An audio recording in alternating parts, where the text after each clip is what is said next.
Sam Dindi is a go-getter when it comes to protecting the environment. The young man comes from Korogocho, one of the poorest neighborhoods in Nairobi. He started his conservation initiative 6 years ago with only $2 and has worked up till now with over 10,000 people across Kenya. Among these 10,000 are many former criminal gang members. He calls his team Comb Green. They are cleaning section after section of the heavily polluted Nairobi River. Slowly, a beautiful green park is emerging for the residents. Fantastic, right?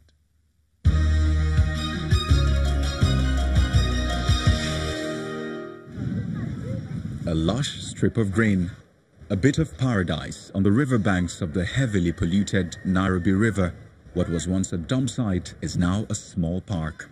The project to transform this area was initiated by former gang members, some of whom have served time in prison.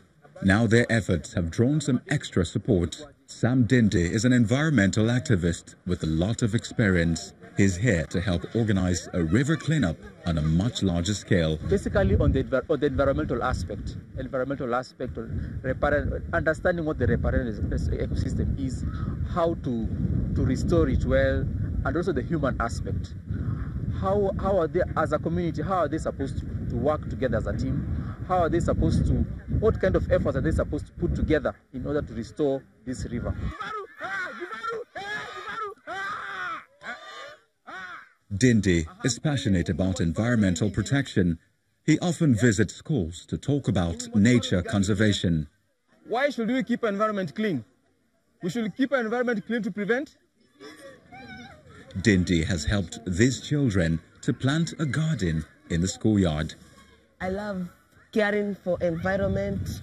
I love, even when I come in the morning, first I water my tree there, and it's okay with me. When I water my tree, I feel well. The green activist has worked with over 10,000 school kids around Kenya. To bridge the time when he can't be there to teach them, he has created an eco-magazine. Published quarterly, it's available free of charge. So for those other 4 days of the week or 5 days of the week, they used to be alone. So they requested me for a material that they could use for reading and for just to develop that interest and nurture the knowledge in environment. But in order to reach an even wider audience, Sam employs another powerful medium, music.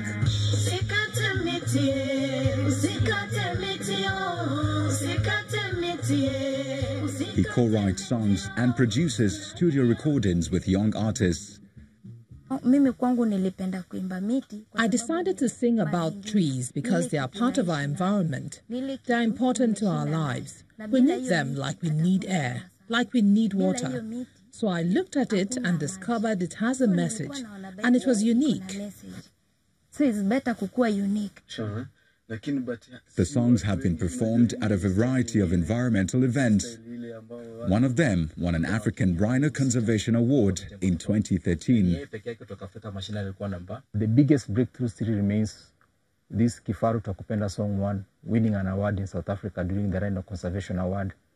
It made Africa realize that besides the songs, the folk songs that we used to do, every other songs, we can also produce environmental theme songs that can be accepted by the society.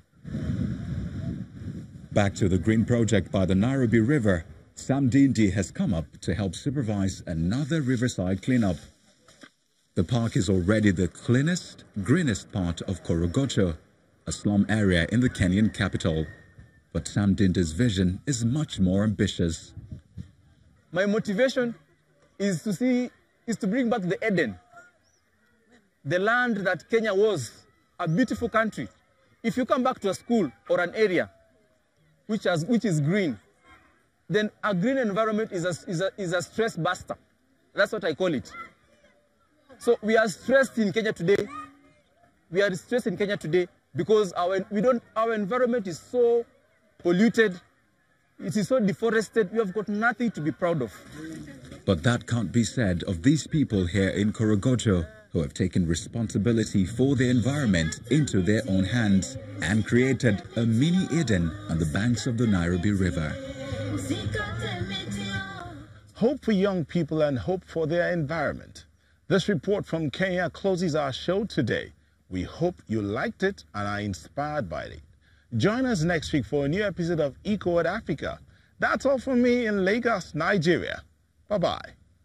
And also here in Johannesburg, it's time to go. But we can definitely stay in touch, so follow us on social media and check out our website and Twitter accounts. Thank you so much for watching, and we'll see you next week. Bye-bye.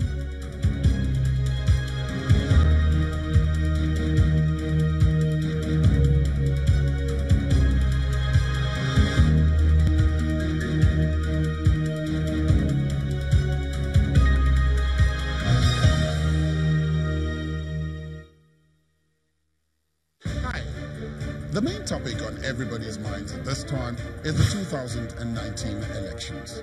Who is running? Who isn't? Why should they run? What are the issues of the day? How have those who have been running Nigeria performed so far? And what are the precedents that have been established in the past for the process? It is these and many more questions that we'll be finding answers to as we take a journey on the Roadmap 2019. Watch us at this time only on Channel Television.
Hello there. Welcome to Ogun State Weekly, where we bring you up to speed on the development efforts of the current administration in the Gateway State. I am Kayode Okikiolu. Tonight, Ogun State bags Best Teacher Award in Nigeria. And citizens commend Governor Amosun over speedy infrastructure development. These and other stories form our total package on this edition. But before we get right into it, please note that we have flash photography in our visuals. The Ogun State Governor, Ibikule Amosun, has approved the immediate employment of at least 100 nurses and several medical doctors into government hospitals across the state. The governor gave the approval during the Treasury Board meeting on the 2019 budget at the governor's office in Abeokuta, the state capital. At this event, Governor Amosun also reassured the citizens that his administration will do everything to leave behind a system-driven environment come 2019. It's the tail end of the year and the government of Ogun State is keeping house for the next fiscal year. And I have to thank all of you for a job well done. Here, the state's Chief Executive Officer, Governor Ibikule Amosun, chairs this gathering of ministries, departments and agencies